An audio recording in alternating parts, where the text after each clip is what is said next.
Matapos maghiwalay, saka nalaman ng kolehiyalan na buntis pala siya.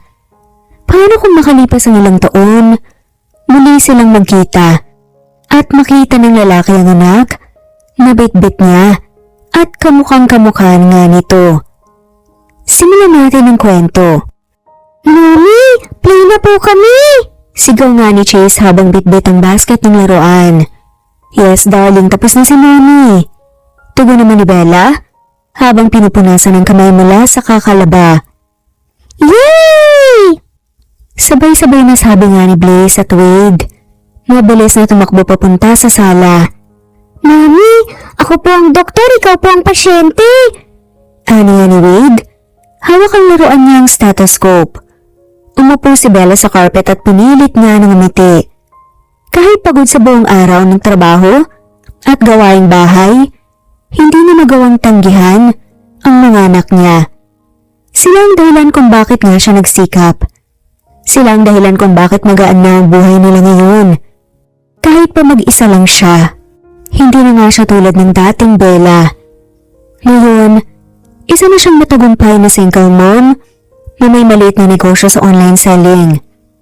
Nagbebenta siya ng personalized gifts at mga baked goods na patok na sa social media. May sarili na nga silang apartment, may maliit na motor para sa delivery at kaya na nga niyang bayaran ng tuition ng mga anak sa preschool. Hindi man marangya pero hindi na nga rin sila kapos. "Okay, Dr. Wade, masakit po ulo ko." Biro pa nga ni Bella habang kunwaring humihiga. "Mommy, kailangan mo po ng vitamins po tsaka tulog." "Hindi, kailangan po niya ng ice cream." "Tama, ice cream para happy kay Mommy." Sunod-sunod na sagutan nga ng triplets na sina Blaze, Chase, at ang isa pa. Natawa na nga lamang si Bella. Sila talaga ang lakas ng babae. Ngunit sa kabila ng ngiti, hindi niya mapigil ang kirot sa dibdib. Kagabi lang isang tawag ang bumasag sa tahimik na buhay niya. Isang boses na matagal na nga niyang hindi naririnig. "Bella?" Kahit isang salita lang, alam niyang si Edward yun. Hindi siya nagpakilala, hindi nagsabing kumusta, hindi rin nagtangkang magpadala ng mensahe pagkatapos ng tawag. Maiksi lang, malamig ang tinig, galit. At alam niya kung bakit. Umalis siya noon nang hindi nagpapaalam, iniwan niya si Edward nang walang kahit na anong paliwanag, kahit pa ilang taon nga silang magkasintahan. Hindi niya sinabi na buntis siya. Pinutol niya ang lahat dahil nangakala niya yun ang tama. "Masisira lang ang kinabukasan mo dahil sa akin, Edward." Sabi nga niya noon habang umiiyak sa sarili. Hindi niya kinayang makita ang pagkadismaya ng lalaking nagmahal sa kanya. Kaya mas pinili niyang mawala. Tahimik, biglaan, kasabay ng kanyang sariling pangako. "Itataguyod ko ang anak natin, kahit mag-isa." Kinagabihan habang tulog na nga ang triplets, naupo siya sa gilid ng kama, bitbit ang cellphone na kanina pa nga niya binubuksan at sinisilip. Kahit alam niyang wala namang mensaheng darating, wala. Hindi rin ito tumawag ulit. Napapikit siya, nangingilid ang luha. Galit siya, at siguro tama lang naman yun. Sinaktan ko siya, nawala ako sa gitna ng buhay niya. Siguro napindot lang niya yun. Hindi naman talaga niya intensyon na tawagan ako eh. Ano pa nga ni Bella sa sarili.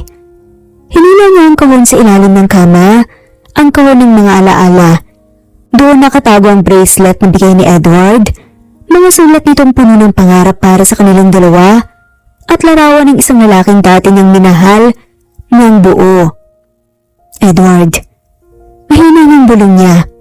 "Patawad." Kinabukasan habang pinapaliguan ng mga bata, hindi niya mapigilang mapatitig sa kanila. Magkakamuka at mas lalong halata ang pagkakawig nila sa mata. Lalo na kapag bumiti sila o kapag nagpipilit niyang magpaka-independent tulad ng ginagawa ni Edward noon. "Mommy, sad ka po ba?" Tanong nga ni Wade. Napakunot ang noon niya at mabilis na pinunasan ng sariling mata. Hindi baby, nag-iisip lang si Mommy. Think happy thoughts po para good dreams mamaya. Ano nga ni Chase? Sabay yapos nga sa ina. Love ka po namin. Love ko po kayo sobra-sobra. Sad pa nga ni Blaze. Ngunit sa loob-loob niya, alam nang hindi na kayang habang buhay na itago ang katotohanan. Paano kung bumalik si Edward? Paano kung ipaglaban niyang karapatan niya bilang ama?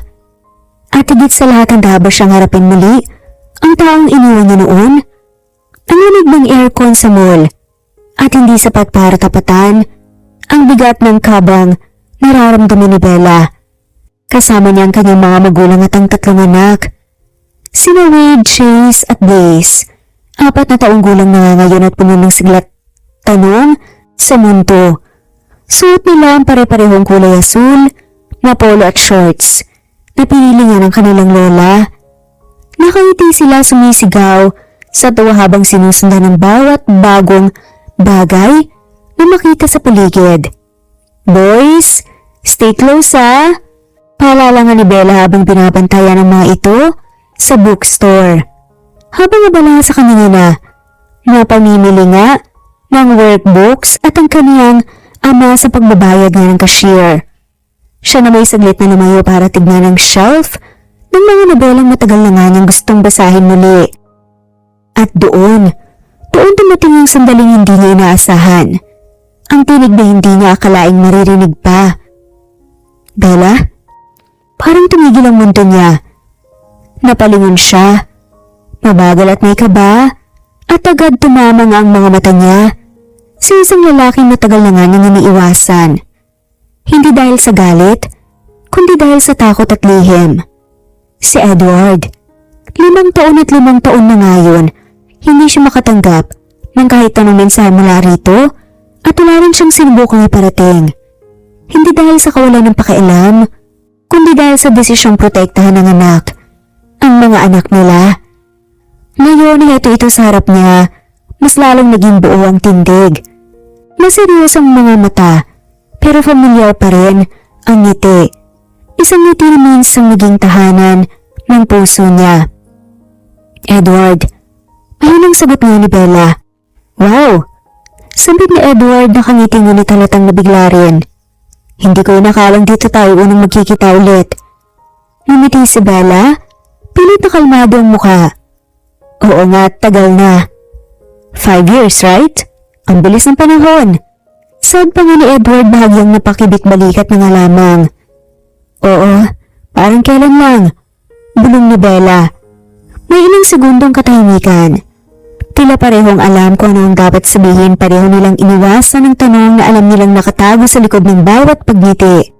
Kamusta ka na? Tanong ni Edward, unti-unting pinasag ang katahimikan. Maayos naman. Medyo abala lang sa mga bagay-bagay. Sagot ni Bella. Bagay-bagay? Tanong ni Edward bahagyang nagbiro. Ngumiti siya, pero hindi tumugon. Ikaw, kamusta ka? Balik tanong ni Bella. Same. Business, meetings, deadlines, laging pagod. Pero ayos naman. Siguro. May bahid nga ng lalim ang huling salitang binitawan ni Edward. Siguro? Napatingin siya sa paligid. Nag-isa ka ba? Mabilis na sagot nga ni Bella. Kasama ko si Mama at Papa. Namimili lang kami ng school stuff. Tumango si Edward ngunit bago pa man sila muling magsalita, lumitaw mula sa kabilang estante ang 3 bata. Mommy! Sigaw nga ni Chase. Habang patakbong nilapitan nga si Bella at niyakap ang kanyang hita. Sumunod si Wade at Blaze. Bitbit ang mga piniling libro. Napakurap si Edward tila may kung anong namampas sa kanya. Hindi niya kaagad makuha kung bakit parang familiar ang mukha ng mga bata. Hindi niya alam kung anong sasabihin, kaya ang nasambit na nga lamang niya. Ang cute nila. Ngumiti si Bella sabay dampingan ng kamay sa ulo ni Chase. Anak ng kaibigan ni Mama. Kasama namin saglit. Tumingin si Edward kay Wade. Tahimik ito pero matalim ang mata. Isang tingin pa lang may gumuhit nga na tanong sa isip niya. Bakit parang may bahagi ng sarili ko sa mga batang to? Pero hindi niya binigyang tinig ang hinala at hindi pa. Napatingin siya kay Bella. Mukhang close kayo ah. Oo, madalas ko silang kasama. Simpleng sagot niya. Gusto pa sanang magtanong ni Edward ngunit naputol ang kanilang usapan nang tawagin na nga si Bella ng kanyang ina. Bella anak, tapos na kami rito. Ngumiti si Bella kay Edward. I have to go. Nice seeing you again. Same here. Bahagyang tumango si Edward pero hindi pa rin maalis ang mata kay Wade. Habang papalayo si Bella kasama ang mga bata, isang tanong ang nanatiling nakakapit nga sa isip ni Edward. Bakit parang may tinatago siya sa akin? Habang si Bella ay kabado pa rin, kahit nakalayo na nga sa ama ng mga bata. Nang makauwi sila sa bahay, hindi pa rin nawala sa isipan ng babae ang nangyari kanina sa mall. Ang tingin ni Edward kanina sa mga bata, halatang may manalim na naiisip. Kamukha naman kasi talaga ni Edward ang mga bata. Lalo na si Wade, nasa ama na talaga nakuha ang lahat. Mahinang sabi nga ni Bella habang hawak ang mansanas na binili kanina. Inayos na nga niya ang mga pinamili at nang matapos, napatingin siya sa kanyang cellphone nang tumunog ito. Nabasa niya ang mga message ng ilang mga kaklase noon. Nawala sa isip ng babae na sa susunod na linggo ang kanilang reunion. Napasapusan o si Bella. Alam niyang magkikita na naman sila ng kanyang ex doon. Mabilis na lumipas ang araw. Puno ng tawanan ang maluwag na gymnasium ng university. Sa bawat sulok may mga grupong nagkukwentuhan, nagkahagik-gikan, at bumabalik tanaw sa mga panahong tila kahapon lang. Mga klase, kalokohan at kabataang puno ng pangarap. Si Bella suot ang isang simpleng cream-colored na dress. Tahimik lang na nakaupo sa isang mesa malapit nga sa gilid. Sa likod ng ngiti pinapakita niya sa mga lumalapit na kaklase. Ramdaman ka ba sa kanyang dibdib? Isang parte ng isip niya ang pilit na kumakawala sa alaalang 5 taon na nga niyang iniiwasan. Uy Bella, sigaw nga ni Mercy, isa sa dati nga nilang kabarkada. Girl, grabe ka. Ang ganda mo pa rin, parang hindi ka nanganak ka. Nanlaki ang mga mata ni Bella. Bago pa man makapagsalita, bumawi niya si Mercy sabay tawa. Sorry, I mean parang wala kang stress sa buhay. Fresh na fresh. Ngumiti na lamang si Bella. Ha? Siguro kasi dahil matagal na akong sanay sa stress. Tumawa na lamang si Mercy. Uy, may nakita ka na bang familiar? Parang nandito si Brian, si Janine, at si Edward pala nandyan. Biglang kumabog nga ang puso ni Bella. Napalingon siya at doon nga sa kabilang mesa, may hawak na basong alak. Habang kinakausap ang dating kaklase, nandoon si Edward. Sa gitna ng ingay parang sila lang ang nasa silid. Nagtagpo ang mga mata nila, bahagyang natigilan si Edward. Tila nagdalawang isip kung lalapitan nga siya o hindi. Ngunit sa huli siya ang lumapit. Hi, sabi ni Edward, simpleng ngiti ang alay. Nag-hi din si Bella at pinipilit nga maging kalmado. Akala ko hindi ka pupunta. Pero buti na lang talaga. Ano nga ni Edward? Matagal na rin kasi akong hindi lumalabas. Naisip ko baka ito na yung chance na makaluwag-luwag sa sarili. Sagot na lamang niya. Tahimik si Edward saglit saka nagtanong. 5 taon na no? Ang dami nang nangyari. Ang dami na nga. Tugon naman ni Bella. Kumusta ka na? Tanong na at seryoso nga ang tono. Ayos lang. Maayos ng buhay. Mas simple pero mas payapa. Ikaw? Busy pero nabubuhay pa rin. Nagulat ako nang makita kita sa muling 1 linggo. Sagot naman niya sabay ngiti. Hindi ko rin nakalain. Ang tagal na nga natin hindi nagkita tapos biglang ganon. Sabi niya ni Bella. Napakamot nga si Edward. Naalala mo pa ba yung dati nating project sa film class? Yung short film na halos hindi natin matapos dahil lagi kang late sa shoot. Napatawa na nga naman si Bella. Alam mo bang akala ng professor natin magjowa tayo nun? Hindi lang siyang may akala, no? Sagot naman ni Edward sabay kindat. Ngunit sa likod ng ngiti may bumabagabag kay Edward. Hindi niya maalis sa isipan nang nakita niyang bata sa mall. Hindi lang isa, kundi 3. Magkakamukha at isa ron. Hindi niya malilimutan ng mata. Ang ekspresyon, para bang sarili nga niyang muka sa litrato ng pagkabata. Kaya't sa muling katahimikan nila, hindi na nga siya nakatiis pa. Bella, seryosong bungad ni Edward. Nung nakita ko kayo sa mall, gusto kong magtanong kaagad, pero pinigilan ko ang sarili ko. Pero ngayon hindi ko na kayang itago pa. Napatitig na si Bella sa kanya. Yung mga batang kasama mo, pasensya ka na. Alam kong awkward tong tanong pero kasi, yung mga bata, sobrang kamukha ko. Hindi ka agad makasagot si Bella, pinipilit nga niyang maging matatag. Pinipilit niyang itago ang emosyon sa dibdib. Baka namamalikmata ka lang. Mahinang saad ni Bella sa lalaki. Iba ang pakiramdam ko. Ano nga ni Edward? Nagkataong tinawag nga sila ng host ng event para sa group picture. Agad lumayo si Bella at hindi lumingon na hawak ang dibdib na tila sa sabog. Si Edward na iwan. Nakatingin lang sa kanya. Tila pinagmamasdan ng mga kilos, ang bawat lingon at bawat bakas ng katotohanan na hindi pa rin niya mabuo.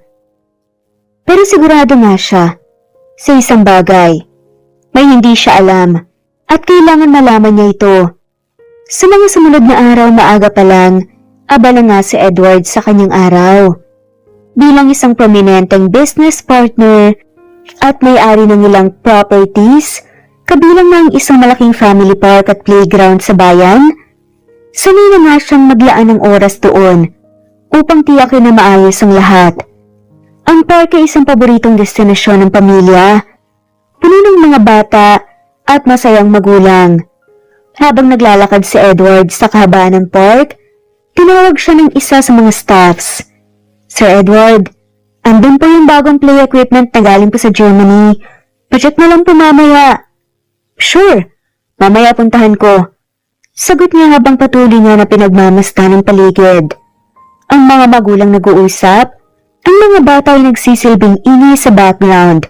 Masaya, magaan. Subalit hindi maiwasan ni Edward na mapansin ang kakaibang tahimik na espasyo sa kanyang puso.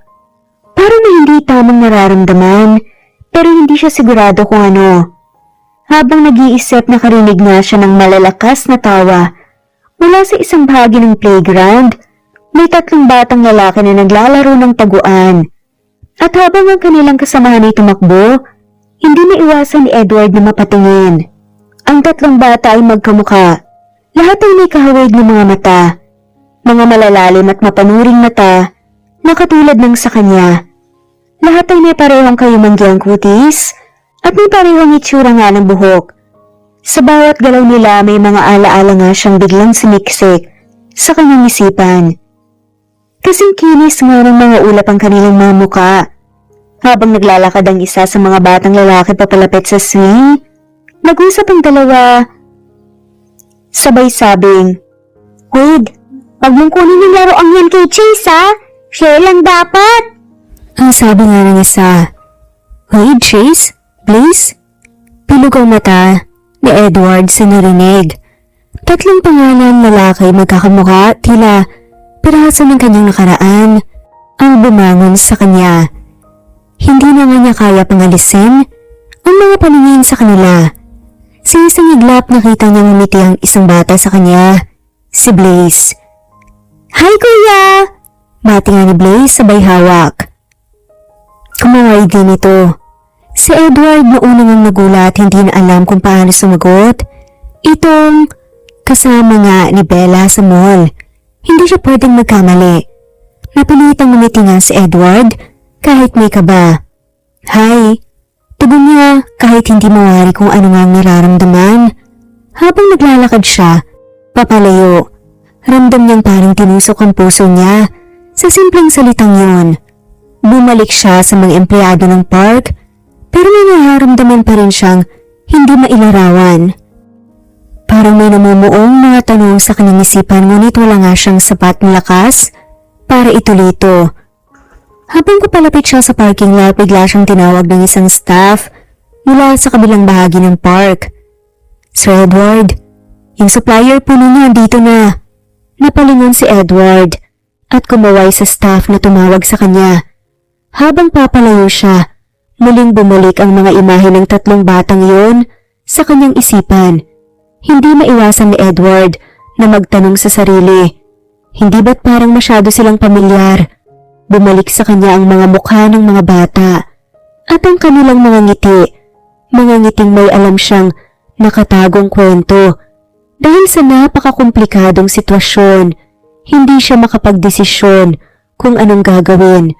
Alam niyang may mali sa kanyang pakiramdam, ngunit sa mga oras na yon, nagdadalawang isip siya kung dapat ba niyang hanapin ang sagot. Habang iniisip niya ang mga bata, nagsimula siyang maglakad patungo sa opisina ng park upang makipagkita sa supplier. Ngunit hindi pa rin matanggal ang tanong sa kanyang isipan.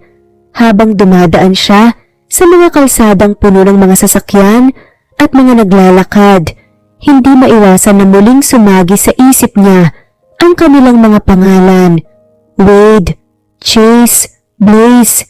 Matapos ang hindi inaasahang pagdalaw ni Edward sa playground, hindi siya mapakali. Laging bumabalik sa kanyang isipan ang 3 batang magkamukha, ang mga mata nila na parang minanamula sa kanya. Sa loob ng ilang araw, madalas niyang makita ang mga triplets. Pumapasyal siya sa playground o kaya sa ibang bahagi ng family park at palaging naroroon ang 3 batang naglalaro. Isang linggo ang lumipas at sa bawat pagkakataon muling nakatagpo si Edward ng dahilan upang magtangkang mag-ikot sa park. Lagi niyang hinahanap ang 3 batang iyon. "Kuya, ang hirap pong umakyat!" Tawa nga ni Chase habang tumatayo sa swing at sinubukang umakyat nga sa pinakamataas na parte ng slide. Si Edward na walang kaalam-alam na ito'y isang simpleng laro lang. Lumapit nga at hindi nakapagpigil. Ganito baka matumba ka. Tumulong na nga lang ako." Sabi nga ni Edward sabay tingin kay Chase na nagmamagaling nga na akyatin ng slide. Napatuloy na yung bata sa kanyang laro at nginitian siya. "Sige po kuya, maraming salamat po." Madalas nang magkausap at nagkaroon nga ng bonding ang apat. Walang kaalam-alam na mag-ama pala sila. Na hindi naman alam ni Bella na nagkakasama na pala ang kanyang mag-aama. At dahil doon mas lalo nang lumakas ang kutob ni Edward na may kinalaman nga siya sa mga bata. Sa mga sumunod na linggo, kapag minamasyal si Edward sa park, lagi siyang dumadaan sa playground. Hindi lang upang tiyakin ang operasyon ng park, kundi para muling makita ang 3 batang yun. Madalas silang makikita sa isang sulok ng park, tumatakbo o kaya ay abala nga sa paglalaro ng mga laruang plastik. Kada pagkakataon na nagkikita sila, lagi nga niyang nararamdaman ang isang familiar na pagkakahawig. Hanggang isang araw, habang siya at ang mga triplets ay naglalaro nga ng tag, hindi na nga napigilan ni Edward ang magtanong. "Alam mo, parang may mga paborito kayong mga laro, no? Ano ba yan? Hindi ba kayo nahihirapan maglaro?" Tanong pa nga ni Edward kay Wade. "Hindi po. Masaya po kami kasi po gusto po namin magpaka-independent po like Daddy." "Like Daddy?" Tanong nga ni Edward, medyo naguguluhan. "Si Daddy po magaling po sa mga bagay na hindi po namin kayang gawin." Sagot nga ni Blaze. Habang tinutulungan nga ni Edward ang triplet sa kanilang laro, nakita nga niyang parang nakakakita siya ng piraso ng kanyang sarili sa kanila. Lalo na kapag ang mga bata ay nakangiti at may paboritong bagay na ginagawa, katulad ng pagmumuni-muni ni Bella sa kanyang buhay. "Alam niyo mga bata, masaya ako at nakikita ko kayo na masaya dito. Iba yung saya na mararamdaman mo kapag sama-sama kayong naglalaro." Nakangiti ang 3 bata at sinabayan nga nila ang sigla na sinabi ni Edward. Sa bawat araw na lumilipas, lalong tumitindi ang kutob ni Edward. May kung anong nakakakilabot na koneksyon sa mga bata. Hindi lamang sa kanilang itsura, kundi pati sa paraan ng kanilang pagsasalita, pagkilos, at maging ang kanilang mga hilig. Isang hapon habang abala ang mga bata sa paglalaro ng tagu-taguan, nahulog ang sombrero ni Wade. Pinulot ito ni Edward at kasabay nito ay napansin niyang may ilang hibla ng buhok na naiwan sa tela. Napatingin siya sa mga bata na abala sa paglalaro. Saglit siyang natigilan. Ngunit sa bandang huli, ipinasok niya sa bulsa ang sombrero. Tahimik siyang pumasok sa klinika kinabukasan. Maayos ang lahat. Isang sample mula sa kanya at isa mula sa hibla ng buhok ni Wade. Hindi niya ipinangalan sa sarili ang test. Gumamit siya ng alias para masigurong walang makakaalam. Habang hawak ang resibo, isang malamig na kaba ang gumapang sa dibdib niya. Bakit ba siya kinakabahan? Alam na ba niya ang sagot bago pa man ito maipakita sa papel? Dumating ang resulta. Hindi niya agad binuksan. Ilang minuto lang siyang nakatulala sa sobre. Sa wakas, dahan-dahan niya itong pinunit at binasa. Result, probability of paternity, 99.99%. Napaupo si Edward. Hindi siya makapagsalita. Pinikit niya ang mga mata at muling bumalik sa isip ang mga huling eksenang napanood niya. Ang mga tawa ng mga bata, ang mga salita nilang like daddy, at ang mga matang tila nagtatago ng lihim sa tuwing magtatama ang paningin nila ni Bella. Hindi pa rin alam ni Bella ang ginawa niya. Ngunit nagbago si Edward. Mas tahimik na ngayon tuwing kasama ang mga bata, ngunit mas mapagmasid, mas maalaga. Hinayaan niyang si Bella ang magsabi sa kanya sa sarili nitong panahon. Pero sa puso ni Edward, isa na lang ang malinaw. Ang mga batang ito ay kanya. Mula nang malaman ni Edward ang katotohanan, naging mas madalas ang kanyang pagdalaw sa playground. Ngunit hindi siya nagpahalata. Wala siyang sinabi kay Bella. Para sa kanya, hindi pa ito ang tamang panahon. Gusto muna niyang makabawi kahit kaunti. Gusto niyang makilala ang mga anak niya sa paraan na hindi nila siya itinuturing na daddy, pero naroon siya. Chase, gusto mo bang turuan kitang mag-spin ng bola sa daliri? Ani pa nga ni Edward. Talaga? Tanong pa nga ni Chase. Oo naman. Tignan mo to, pero secret technique lang to Pang cool kids lang. Ani nga ni Edward. Nag-spin nga siya ng bola sa daliri niya. Habang nanonood si Chase, si Wade at Blaze ay lumapit din. Wow! Ang galing naman po! Pwede po bang paturo din po kami? Of course, pero isa-isa lang. Lahat kayo matututo. May talent kayo eh. Tuwing hapon tila isa na ang inaasahan na bahagi ng araw nila, ang pagdating ni Edward. Madalas siyang may dalang pasalubong, cotton candy, bubble wands, o simpleng water balloons at iba pang mga laruan. Sa bawat tawa ng triplets, mas lalong nadudurog ang puso ni Edward. Alam niyang, hindi niya mababawi ang mga taon pero kaya pa niyang magsimula ngayon. Kuya Edward, bakit po lagi ka pong nandito? Wala ka po bang trabaho? Ang hindi nila alam ay nasa di kalayuan ng ina nilang si Bella na nagulat nang makita si Edward. Gusto niyang lumapit. Pero may parte rin sa kanya na hindi. Napapansin ang unti-unting pagiging malapit ni Edward sa mga bata. Hindi siya sigurado kung dapat ba siyang matuwa o matakot. Alam niyang darating ang araw na kailangang harapin ang katotohanan. Pero sa ngayon, hinayaan niya muna ang puso niyang masaksihan ang bagay na matagal niyang ipinagdasal. Ang maging buo. Kahit hindi pa alam ng lahat, inimbitahan ni Edward si Bella at ang triplets na mamasyal sa mall. Wala siyang sinabi kung bakit, basta gusto lang daw niyang makabonding sila sa mas kumpletong paraan. Sa totoo lang, para sa kanya, ito ang unang pagkakataon na makasama ang mga anak sa labas bilang isang pamilya. Nagulat naman si Bella dahil hindi niya inakala Nakakausapin na naman siya ng lalaki. Nalaman niya rin na matagal na palang nagkakausap at nagkakasama ang lalaki at ang kanilang mga anak. Pero hindi alam ni Bella na may alam na si Edward sa katotohanan. Kuya Edward, ang laki po ng robot na to. Pwede bang hawakan? Tanong nga ni Blaze. Sige, gusto mo ba? Bibila natin. Kung gusto mo. Ani pa nga ni Edward. Talaga po? Edward, sigurado ka ba talaga na okay lang to? Baka masyado ka na namin naabala. Ani naman ni Bella. Walang abala para sa kanila. Alam mo naman na gusto ko talaga silang mapasaya, diba? Sabi nga ni Edward. Hindi makatingin si Bella ng diretsyo, may pagbabago kay Edward. May mas malalim nga sa kanyang pag-aalaga. Hindi na ito basta pagiging mabait lang. Parang may mas malalim pa nga siyang dahilan, parang may alam na siya. Habang kumakain ng ice cream ng mga bata, si Edward ay tahimik lamang na pinagmamasdan sila. Si Bella naman umupo nga sa tabi niya. Hawak nga ang iced coffee. Napatingin siya kay Edward na tagal at tila sinusuri ang kanyang muka. Edward, mahinang tawag nga ni Bella. Ha?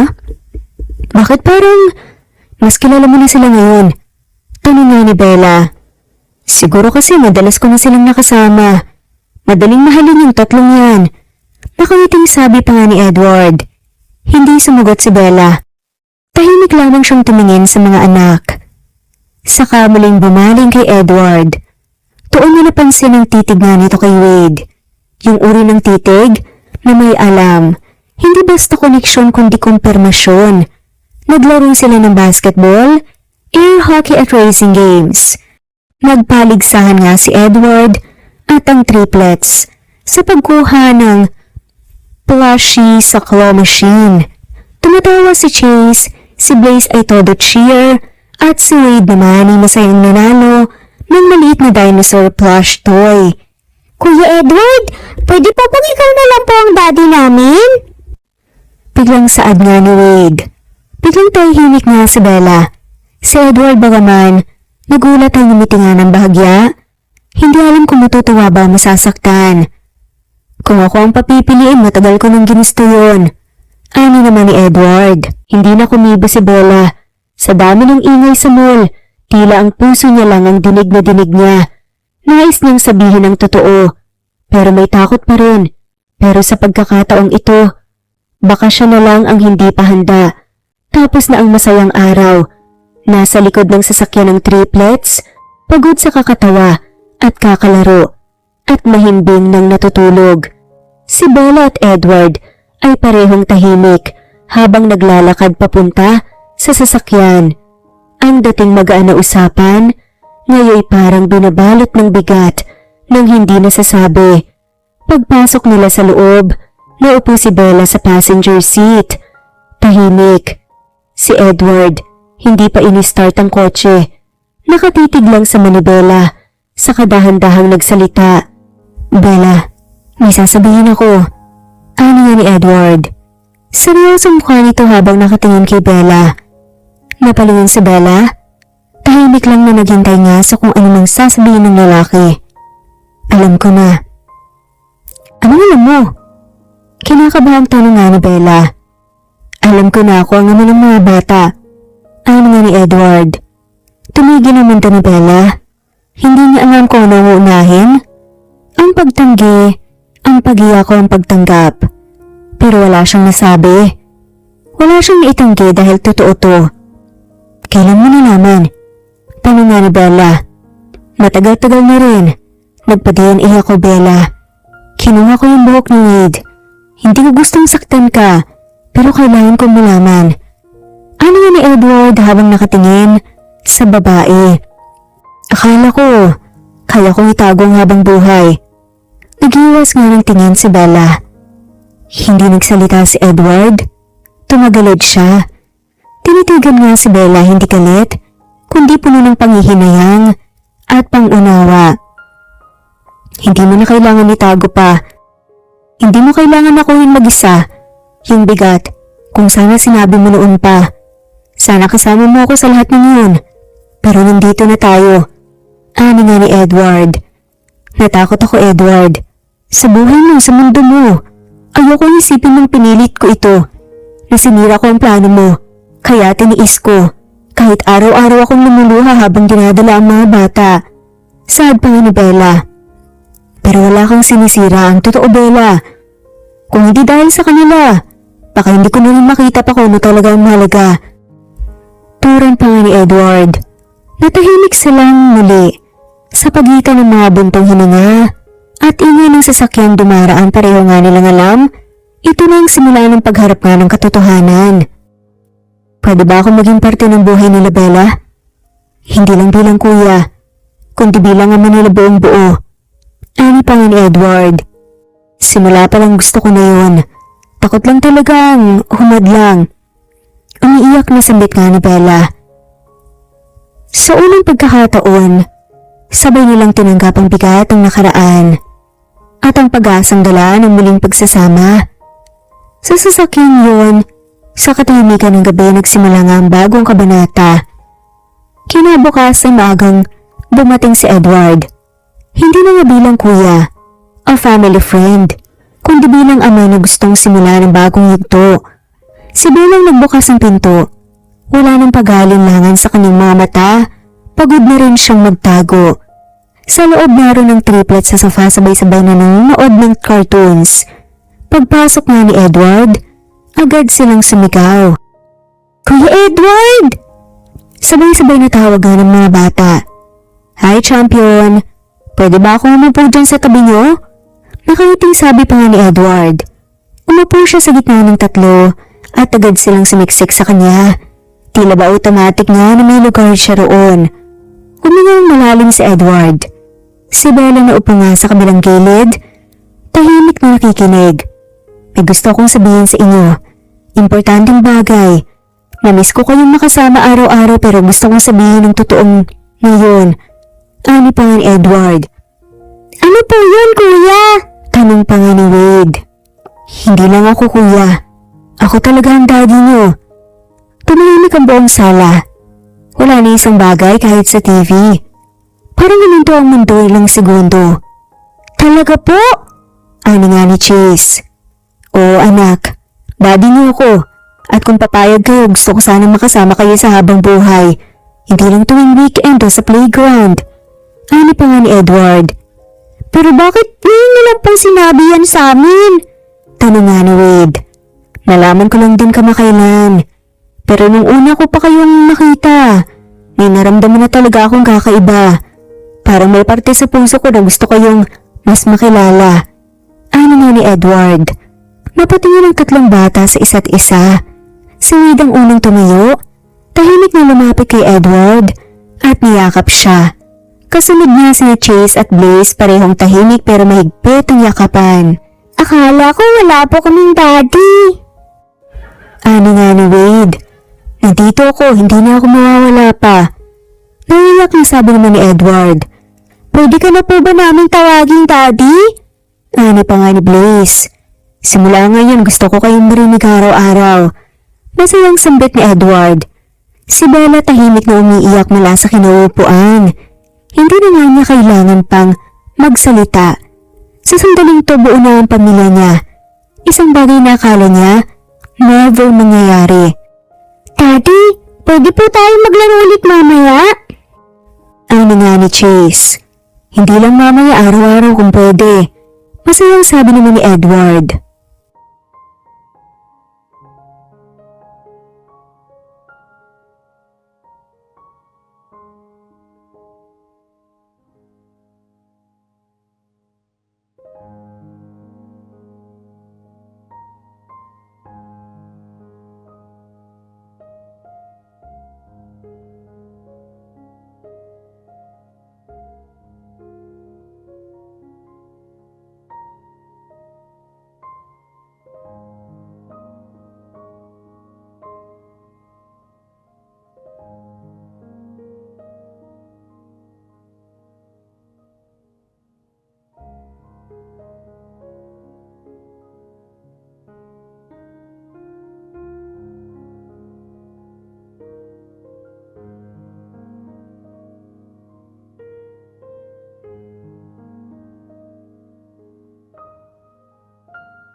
Wow, ang laki po ng bahay!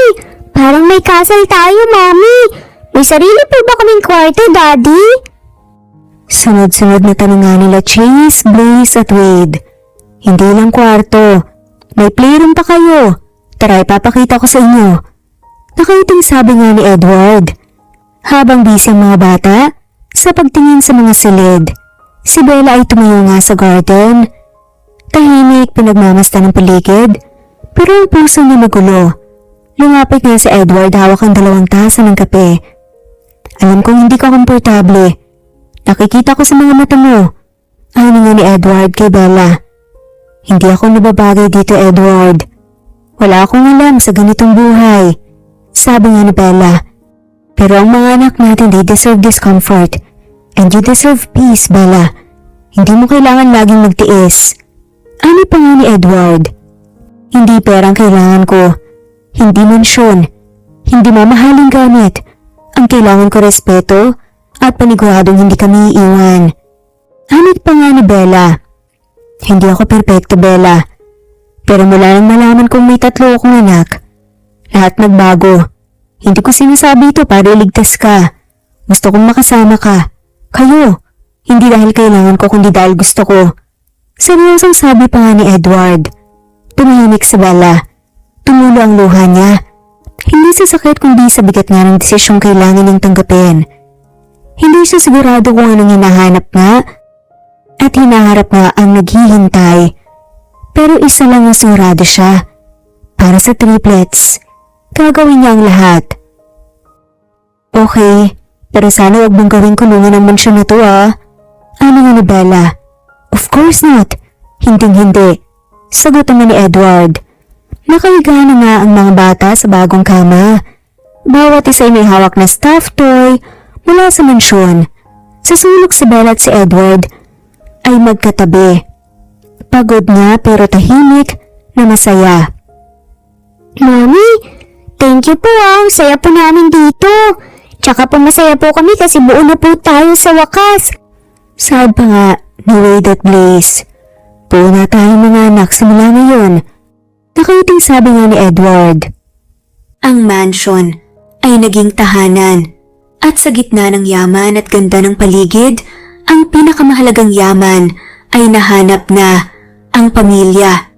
3 linggo matapos lumipat si Bella at ang triplets sa mansion ni Edward, nagpasya silang magdaos ng isang formal na dinner sa bahay ng pamilya ni Edward. Ang kanyang mga magulang ay hindi lamang tungkok sa business ang alam, kundi mga tao ring may malalim na pagmamahal sa pamilya.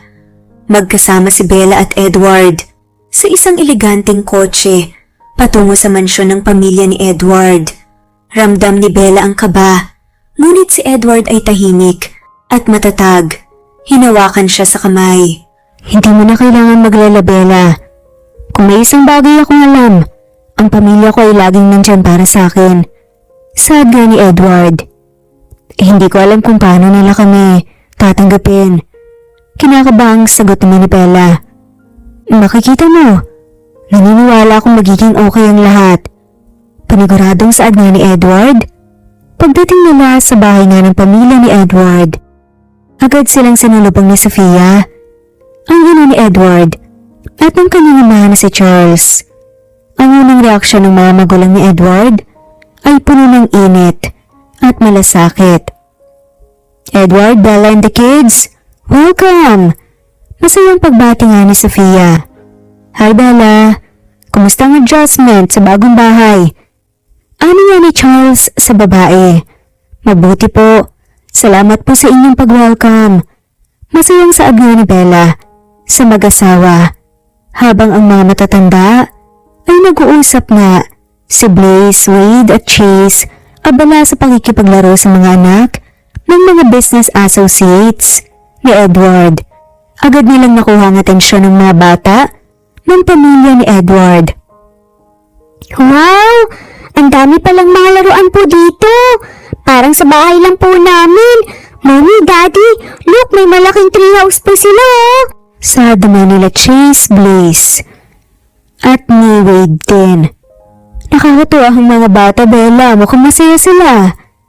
Nakangiting sabi nga ni Sofia. Habang ang mga bata ay abala. Sa paglalaro, nagtutulungan nga si Edward at Bella upang mag-serve ng pagkain. Si Sofia ay nagsimula makapag-usap kay Bella. Bella, naiintindihan ko kung anong nararamdaman mo. Hindi madali na mag-adjust sa bagong pamilya. Ano nga ni Sofia? Siguro po ang hirap lang po kasi na hindi ko pa kayang ipakita ang lahat. Baka hindi nila kami tanggapin. Ano nga ni Bella? Hindi mo kailangan mag-alala, Bella. Ang mga anak mo sobrang babait nila. Nakikita ko yun. Manang-mana sila sa'yo. At tanggap ka ng pamilya namin. Lahat kami nandito para sa inyo. Sabi nga ni Sofia. Nang matapos nga ang pagkain, masaya ang lahat sa kanilang mga kwento. Ang mga triplets, nakaupo sa tabi ng kanilang mga lolo at lola, abala sa mga kwento at tanong ni Edward. Habang nakaupo sa tabi nga ni Bella, ay nangiti sa labi. Sa totoo lang, hindi ko inakala na may mga apo na kami. Pero nakikita ako na masaya kayo. Ani pa nga ni Charles. Salamat po. Hindi po namin alam kung anong mangyayari. Pero ang mga bata gusto ko lang po talaga na magkaroon sila ng magandang alaala at masayang pamilya. Sabi nga ni Bella. Alam ko. At ngayon alam ko na matutulungan tayo ng pamilya ko. Sabi naman ni Edward. Pagkatapos hindi na tumayo ang lahat upang magpaalam. Si Bella at Edward hawak nga ang kamay ng bawat isa. Naglakad palabas ang mansyon ng pamilya ni Edward. Salamat, hindi ko ina-expect na magiging ganito. Sabi nga ni Bella. Alam ko, Bella, minsan ang mga bagay na inaakalang mahirap, nagiging magaan din. Lalo na kapag may mga taong nagpapakita ng malasakit.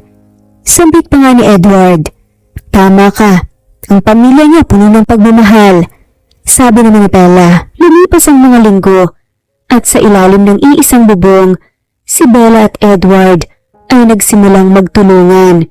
Ngunit sa kabila ng kanilang nakaraan, may mga sandaling tila nawawala ang mga alalahanin. Hindi nila alam, ngunit unti-unting bumabalik ang mga nararamdaman nilang matagal nang iniiwasan. Isang umaga, abala si Bella sa pag-aalaga sa mga triplets. Nag-uutos ng mga gawain sa mga kasambahay habang ang almusal ay inihahanda. Si Edward naman ay nagsusuong ng damit sa kanyang kwarto at habang dumadaan siya sa kusina, hindi maiwasang mapansin ang presensya ni Bella. Ang mga mata ni Bella habang nagtatrabaho at ang mga bata na masayang naglalaro. Hindi niya maintindihan, ngunit pakiramdam niya. Sa bawat araw na magkasama sila, mas lalong lumalakas ang isang di maipaliwanag na koneksyon. Habang nagtutulungan sila sa bahay, may mga sandaling magka-eksena silang nagkakasalubong. Si Bella, matapos maglinis, ay tumigil sa isang sulok ng living room upang ayusin ang mga laruan ng mga bata. Si Edward naman, dumaan mula sa isang meeting. Nakita siyang nakatayo sa tabi ng sofa. Bakit parang natatabunan ka ng mga laruan, Bella? Ano nga ni Edward? Hindi ko alam. Sobrang dami na yata nila. Sagot nga ni Bella. Napansin nga ni Edward ang pagiging balanse nga ni Bella sa mga ginagawa. Ang kakayahan nitong magpatuloy kahit na sa gitna ng abala at hindi niya maiwasang humanga. Nakakatuwa ka talaga, Bella. Hindi ko alam kung paano mo nagagawa lahat ng to. Sabi pa nga ni Edward. Huwag kang mag-alala, Edward. Gusto ko naman po na magtagumpay kami dito para sa mga bata. Nakaiting sabi nga ni Bella. Pagkatapos ng ilang sandali, tumakbo si Wade patungo kay Bella at Edward, tumatalon sa saya. Habang pinapanood nila ang mga bata, naalala ni Bella ang mga oras noong unang dumating sila sa mansion. Sinubukan niyang itago ang mga nararamdaman, pero sa bawat ngiti ni Edward at sa bawat aksyon ng mga bata, hindi maiwasang magbalik ang mga alaala. Siguro nga, may nararamdaman pa ako, bulong ni Bella. Ngunit si Edward, mula sa di kalayuan, ay tinitingnan din si Bella. Sa kabila ng mga komplikasyon, Isang bagay ang hindi niya kayang itago, ang nararamdaman niyang hindi pa tapos ang kanilang kwento. Sa gabi, matapos ang isang abalang araw, si Bella at Edward ay nagkasama sa living room. Hindi na nila kaya pang itago ang bigat ng mga nangyayari sa pagitan nila. Si Bella ay naupo sa sofa, si Edward naman ay humarap sa kanya. Bella, pakiramdam ko may kakaiba na naman. Ano nga ni Edward? Ano ibig mo sabihin? Tanong ni Bella. Hindi ko alam. Akala ko wala na tayong nararamdaman para sa isa't isa. Pero parang unti-unti nang nararamdaman na mas malapit tayo ngayon. Hindi ko rin alam kung bakit. Sabi nga ni Edward. Sa totoo lang, Edward, iniwasan ko na lang lahat ng nararamdaman ko. Kasi ayoko magbigay ng pag-asa. Pero parang hindi ko rin kayang baliwalain kung anong nararamdaman ko. Turan nga ni Bella. Habang magkaharap sila, nagkaroon ng isang sandaling katahimikan. Si Edward ay tumingin nga kay Bella at kahit hindi nila sabihin ang lahat ng gusto nilang sabihin, ramdam nila na may isang bagay na muling nabuksan sa kanilang pagitan. Hindi ko rin alam kung anong mangyayari, Bella. Pero kung hindi man tayo maging tulad ng dati, at kung may mga nararamdaman pa tayo, gusto ko lang malaman mo, nandyan pa rin ako. Ani nga ni Edward. Hindi ko rin talaga alam, Edward. Pero ang mahalaga magkasama tayo ng mga bata. Ani ni Bella. Sa mga sumunod na araw, unti-unting lumalalim ang pagkakaintindihan ni Bella at Edward. Ang mga tanong na matagal nilang tinago ay nagsimulang magbukas. Hindi nila naisip na ang mga simpleng sandali, ang pagtulong sa mga bata, ang paglalaro sa mga hardin, ay magbibigay sa kanila ng pagkakataon na muling magtagpo sa isang mas malalim na paraan. Isang hapon, nagplano si Edward ng isang picnic para sa pamilya sa kanilang malawak na hardin. Si Bella, kahit na nag-aalangan pa, ay sumang-ayon sa plano. Naisip niyang ito'y magiging magandang pagkakataon upang magsama-sama sila bilang pamilya. Nasa ilalim ng isang malaking puno, nakalatag ang picnic blanket habang ang triplets ay abala sa paglalaro. Mommy, Daddy, tignan niyo po, ang taas po ng frisbee ko. Hindi mo ako mahuhuli, Cheese. Kami po ni Wade magaling po magtago. Sunod-sunod na sadang triplets. Habang pinapanood nila ang mga bata, nagkatitigan nga si Bella at Edward. Isang simpleng ngiti lang ang ginawad nila. Bella, hindi ko in-expect na magkakasama ulit tayo. Mahinang sabi ni Edward. Iba yung saya na nararamdaman ko.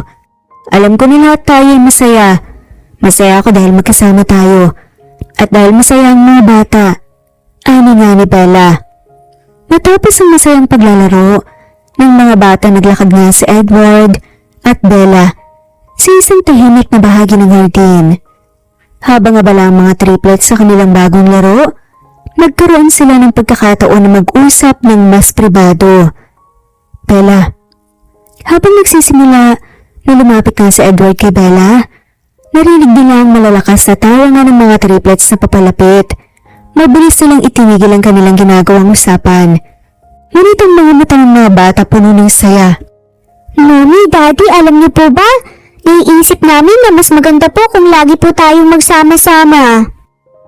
Ani nga ni Chase sa mga magulang. Parang pamilya na tayo, Mommy. Lagi po tayong happy, diba? Gusto ko po yung mga araw po na magkasama tayo. Sobrang saya po talaga. Sabi naman ni Blaze. Ang mga simpleng salita ng mga triplets nagpatibay nga sa mga nararamdaman ni Edward at Bella. Ang mga bata na minsan hindi maipaliwanag ang kanilang mga damdamin ay pinakita sa kanilang mga magulang kung gaano kahalaga ang bawat sandali ng kasamahan at pagmamahalan.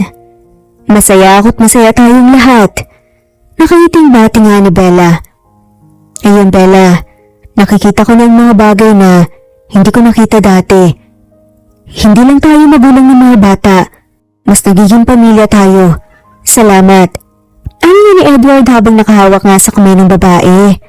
Habang nagpatuloy nga ang araw, nagkaroon sila ng mas maraming sandaling kaligayahan. Si Bella at Edward sa gitna ng mga tawa ng mga bata, natutunan na kahit hindi nila alam kung anong hinaharap, ang pinakamahalaga ay ang pagiging magkasama at ang pagmamahal na pinaparamdam nila sa isa't isa. Bella, sana ito na yung simula ng bagong kabanata, hindi lang para sa atin, kundi para sa mga bata. Ano nga ni Edward? Simula pa lang to Edward pero mahalaga na magkasama tayo. Nakangiting sabi ni Bella. At sa hapon ng pamilya, habang ang mga triplets ay patuloy na naglalaro, ang mga mata ni Bella at Edward ay puno ng pag-asa. Ang nararamdaman nilang mga pag-aalinlangan ay unti-unting napapalitan ng pagmamahal. At sa bawat araw na magkasama sila, natutunan nilang yakapin ang bagong simula.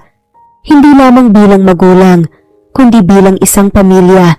Isang gabi, matapos ang isang buong araw ng masaya at magulong paglalaro sa hardin, ang mga triplets ay mahimbing na natutulog sa kanilang mga kwarto at ang buong bahay ay tahimik. Si Bella ay nakaupo sa sofa habang si Edward ay nakatayo sa tabi ng bintana, pinagmamasdan ng bilog na buwan. Bella, mahinang tawag mo ni Edward. Edward? Hindi ko na kayang itago pa. Minsan, natatakot akong magsalita kasi baka hindi mo ako maintindihan pero may nararamdaman ako, Bella. May nararamdaman ako hindi ko kayang baliwalain. Napansin ni Bella ang seryosang ekspresyon sa mukha ni Edward. Hindi ito ang Edward na kilala niya dati, na laging maingat sa bawat salitang binibitawan. Edward, ano ibig mong sabihin? Kung tungkol to sa mga nangyari sa atin noon, o kung tungkol ito sa mga anak natin, iintindihan ko. Ano nga ni Bella sa lalaki? Hindi mo na kayang itago pa, Bella. Matagal ko nang iniwasan ang nararamdaman ko pero ngayon, naiintindihan ko na. I love you. I've always loved you. Kahit na may mga pagkakataong nagdududa ako kahit na iniiwasan kita, hindi ko kayang alisin ka sa buhay ko. Pag-amin nga ng lalaki. Habang binibigkas na Edward ang mga salitang yun, ramdam ni Bella ang bigat at taus-pusong pag-amin sa mga tanong ng pag-iwas at pagkakaroon ng mga alalahanin. Siya mismo ay hindi rin nakahanap ng tamang salita upang ipahayag ang nararamdaman. Pero ngayon naramdaman niyang may pagkakataon para sa bagong simula. Edward, ang tagal ko nang iniwasan ang nararamdaman ko. Inaamin ko, takot ako. Takot akong masaktan ulit pero habang magkasama tayo, habang nakikita ko ang mga bata, nakikita ko ang pamilya natin. At siguro, may pag-asa pa. Saad nga ni Bella. Bella, hindi ko alam kung anong hinaharap natin. Pero ang natutunan ko, hindi ko kayang mawala ang pagkakataon para maging buong pamilya natin. Nang marinig ito ni Bella, napaluhan na nga lamang siya. Ngunit hindi ituluhan ng sakit. Ang mga mata ni Bella ay puno ng saya at pagpapatawad. Ang mga salitang matagal na nga niyang tinago ay tuluyan ng lumabas. At naramdaman niya na sa bawat saglit ng pagiging magkasama nila, mas natututo nga silang mahalin ang isa't isa. Hindi ko na kayang itago pa, Edward. Mahal kita. Mahal kita tulad ng dati.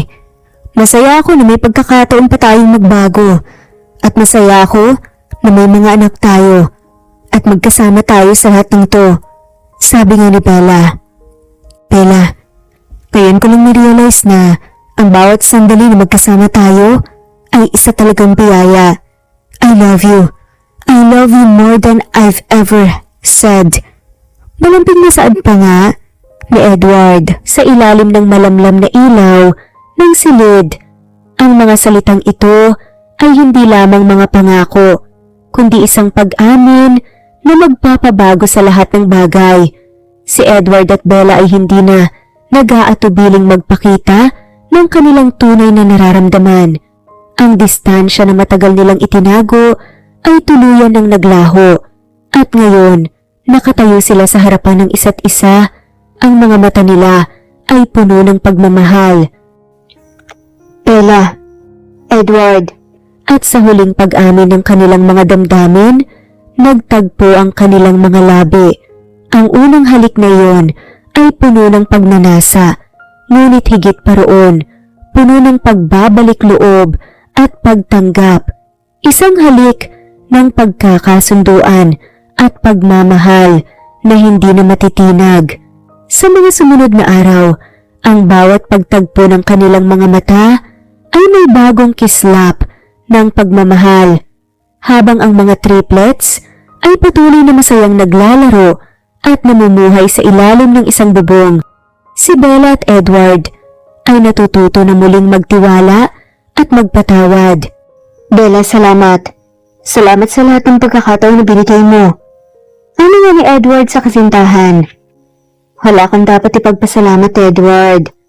Ang mahalaga, magkasama tayo. We are finally home. Makalipas ang ilang buwan mula sa kanilang muling pagkakasundo, si Bella at Edward ay nagpatuloy sa pagbuo ng kanilang buhay bilang pamilya. Ang mga triplets ay lumalaki ng masaya at puno ng pagmamahal, at sa kabila ng lahat ng pagsubok na kanilang pinagdaanan, ang kanilang pagmamahal ay tumibay. Isang tahimik na gabi, nagpasya si Edward na gawing espesyal ang sandaling ito. Habang ang mga bata ay abala sa kanilang paglalaro, nagtakda siya ng isang sorpresa para kay Bella.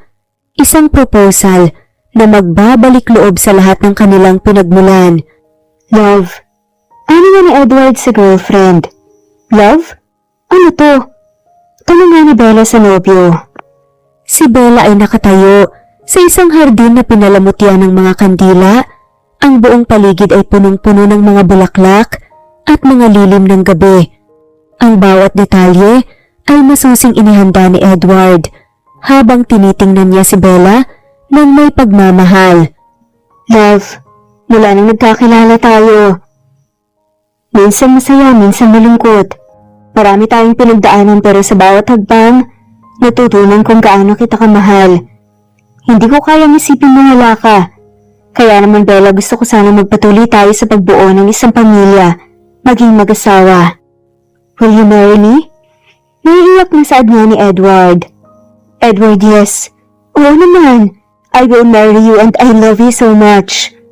Umiiyak na sagot nga ni Bella dahil sa simpleng mga salita ni Edward at ang mga luha ni Bella na puno ng kaligayahan. Muling nagbukas ang bagong simula para sa kanilang dalawa. Ang sandaling ito ay hindi lamang para kay Bella, kundi pati na rin sa kanilang mga anak. Ang simula ng isang mas matibay na pamilya. Makaraan ng ilang buwan, dumating ang araw na pinakahihintay nila. Ang kasal ni Edward at Bella ay isang tahimik na seremonya sa isang makulay na hardin na pinalamutian ng mga bulaklak at mga ilaw ng araw. Ang kanilang mga anak, Blaze, Chase at Wade, ay naroroon bilang mga abay, naglalakad na parang mga prinsipe, puno ng kasiyahan at excitement. Edward, love, you look amazing. Sa bawat hakbang ni Bella patungo kay Edward, nararamdaman nila ang halaga ng kanilang mga pangako. Si Edward ay hindi na makapaghintay upang tanggapin si Bella bilang kanyang asawa. At si Bella, sa kabila ng lahat ng kanyang takot at alinlangan, natagpuan niya ang sarili sa pamamagitan ng kanyang pag-ibig kay Edward. By the power vested in me, I now pronounce you husband and wife. You may now kiss the bride. Saad nga ng pare. I love you, love. Malambing na saad nga ni Edward sa asawa. I love you more, love. Makalipas ang ilang buwan, si Bella at Edward ay nagpatuloy sa pagbuo ng kanilang bagong buhay bilang mag-asawa at pamilya. Sa kanilang bagong tahanan, ang kanilang pagmamahalan ay nagbigay daan sa masayang pamumuhay. Ang mga triplets ay lumalaki ng masaya at tuwing magkasama sila, ang mga kwento at tawa ng mga bata ay puno ng kasiyahan. Si Edward at Bella ay hindi na lamang magkasama bilang magulang, kundi bilang mag-asawa na handang magsuportahan sa bawat hakbang ng buhay. You know, love, I never thought I'd find happiness like this. With you, and with our kids. I feel so complete. Sabi ni Edward. I never imagined a life like this either. It's more than I could ever ask for. A family. Our family. Turan nga ni Bella. Sa bawat araw na dumaan, natutunan nilang pahalagahan ang bawat sandali at walang hanggan ang pasasalamat na nararamdaman nila sa isa't isa. Ang mga mata ni Edward at Bella ay nagliliwanag ng pag-ibig at ang kanilang pamilya ay nagiging simbolo ng isang bagong simula, puno ng pag-asa, pagtanggap at pagmamahal. We're home, love. Finally. Ano nga ni Bella sa kanyang asawa? Home indeed. Together. Forever and always. Nakangiting sabi niya sa asawa. Sa kanilang bagong buhay, si Bella, Edward, at ang mga triplets ay natutunan na ang pagmamahal ay hindi palaging madali. Ngunit ang bawat pagsubok ay may kasamang biyaya. At sa bawat hakbang, ang kanilang pamilya ay mas naging buo, mas matatag, at mas puno ng pagmamahal. Sa wakas, natagpuan nila ang tunay na kahulugan ng pamilya at iyon ay magkasama, magpatawad, at magtagumpay sa kabila ng lahat ng pagsubok. Ngayong weekend, napagdesisyonan ni Edward na sorpresahin ang buong pamilya. Isang unang family vacation sa beach resort malapit sa probinsya. Gusto nilang magsimula ng bagong alaala bilang isang buo at masayang pamilya. Mami, Mami, wake up! Hiyaw nga ni Blaze habang hinahalik-halikan nga si Bella sa pisngi. Mami, ready na po yung maliit kong bag! Dagdag pa nga ni Wade. Pitpit ang kanyang maliit na backpack na may lamang tsinelas, coloring book at isang pirasong tinapay na palihim niyang isinisiksik. Si Chase naman ay inakit nga ang kama habang may suot na salbabidas sa leeg. Ako po ang captain ng barko! Captain ng kalat, oo! Sabay tawa pa nga ni Edward habang papasok sa kwarto bitbit ang picnic basket. Saan po tayo papunta, Daddy? To the beach! Sabay-sabay na sigaw nga. Daddy, bakit po yung tubig sa dagat na alat? Siguro po, marami pang umiyak na isda. Nagbibiro lang si Daddy, ang tubig sa dagat alat. Dahil sa minerals. Ano po yung minerals? Parang vitamins? Napailing si Bella sabay tawa. Mamaya ko na i-explain lahat, enjoy nyo na muna to. Pagdating sa beach, hindi na nga nagaksaya pa ng oras ang triplets. Tumakbo agad sa buhanginan. Si Edward at Bella nag-aayos nga ng tent at picnic mat. Look, Mami, may shell! Huwag mong kainin na. Bilin pa nga ni Bella, kilalang-kilala ang triplet sa pagiging curious. Gumawa sila ng maliit na sandcastle at si Chase ang nagdeklarang hari ng kaharian. Ako ang King Chase, ikaw si Queen Mami.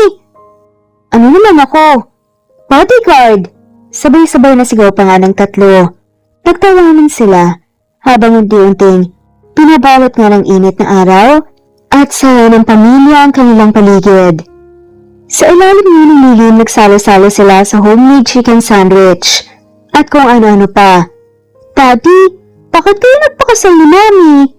Inosenteng tanong nga ni Blaze habang pinupunasan ng kamay niya. Napatingin si Edward kay Bella at ngumiti. Dahil mahal namin ang isa't isa at gusto namin lagi tayong magkasama. Sagot nga niya. Paano po kung may isa sa amin ng maliit po sa lunch? Tanong ni Wade. Hindi kayo iiwan, syempre hintayin ka kasi pamilya tayo. Sagot ni Bella. Tahimik sandali ang mga bata parang iniisip ang sagot. Tapos pag may monster, sabay-sabay tayong lalaban. Sigaw nga ni Chase. Tama! Sabay-sabay natawa nga ng buong pamilya. Pagka-uwi sa resort room, pagkatapos ng mahabang araw ng laro at tawanan, sabay-sabay silang naligo at nagsuot ng matching pajamas. Tatlo-tatlo sa iisang kama, nagsiksikan habang nakikinig sa bedtime story ni Edward. Once upon a time, there was a family made of love, patience, and a little bit of silly. Like us po? Bulalas nga ni Blaze. Exactly. Sagot naman ni Edward habang hinahalikan ng noo ng bawat isa. Nakahiga si Bella. Yakap si Chase. Habang si Wade naman at Blaze ay nagkahawak nga ang kamay. Parehong antok na. Good night, Mommy! Good night, Daddy! Bulungan ni Wade. Good night, love. Sagot ni Bella, pinipigil ang luha ng tuwa. Sa katahimikan ng gabi, may isang bagay lang ang malinaw. Sa gitna ng mga munting tanong, kalokohan at halakhak, natagpuan na nila ang tahanan. Isang pamilya, buo, masaya, walang tinatakasan. Umuulan buong araw. Ang mga patak ng ulan sa bubong ay tila musika ng kapayapaan. Pero sa loob ng bahay ni Bella at Edward, hindi katahimikan ang maririnig, kundi halakhakan, sigawan, at kasayahan mula sa tatlong batang halos mag-aanim na taong gulang pa lang.